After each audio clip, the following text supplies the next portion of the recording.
So there are a lot of days in the last year that I didn't really want to do immersion. It's hard to understand things and hard to gauge my progress. It was much easier just to default to watching English videos on YouTube, play video games with my friends, or whatever other activity I could do where I could just turn my brain off.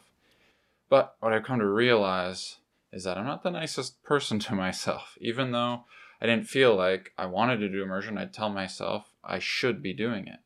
And then when I didn't do it, I'd beat myself up, telling myself, oh, you should have been doing immersion. Why'd you go do that thing?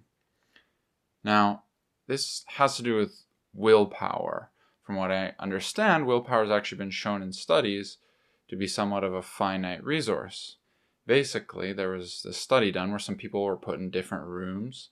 In one, they were given, or there were some cherry tomatoes or something like that. In another, there was these like freshly baked, sweetly smelling cookies.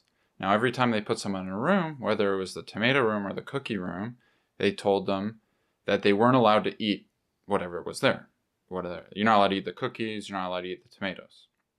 Now, if I remember correctly, it was something like after 15, 20 minutes, they were asked to do some cognitive test, and what they found was the people who were told not to eat the cookies did worse on average than those who were told not to eat the tomatoes. So how I see this generally, as it applies to kind of myself and immersion, that if you're beating yourself up trying to resist something that you want to do, like playing games with your friends or watching English YouTube, you're actively depleting this finite reserve of willpower. Now, when you try to use some of this later, maybe you still need to do Anki, you might want to try and do some immersion, you don't have anything left in the tank for that day. Now, I'm not an expert on this by any means. I don't know whether the research supports what I'm about to say, but anecdotally, this has worked really well for me. So instead of beating myself up, telling myself what I should or shouldn't be doing, I'll let myself do what it is I want to do.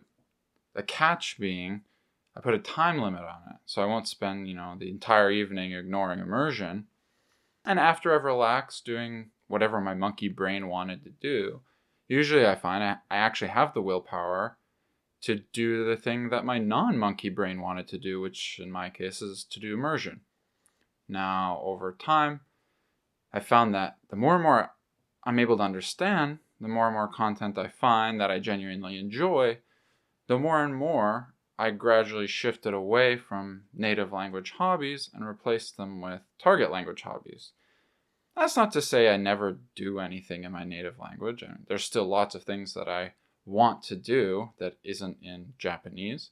And, if I really want to do it, I'll just go do it. I'm not going to deplete this reserve of willpower I have and ultimately, not reach my goals because I'm not able to exert the willpower over the things I want to do.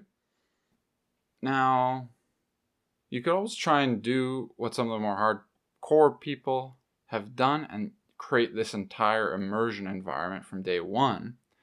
But that's not always the easiest thing to do.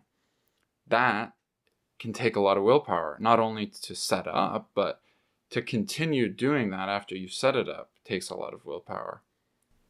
I'm still working on being nicer to myself, but the nicer I am, I find that I'm able to do more immersion.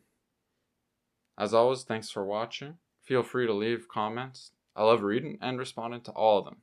So please let me know your thoughts and your comments. Later.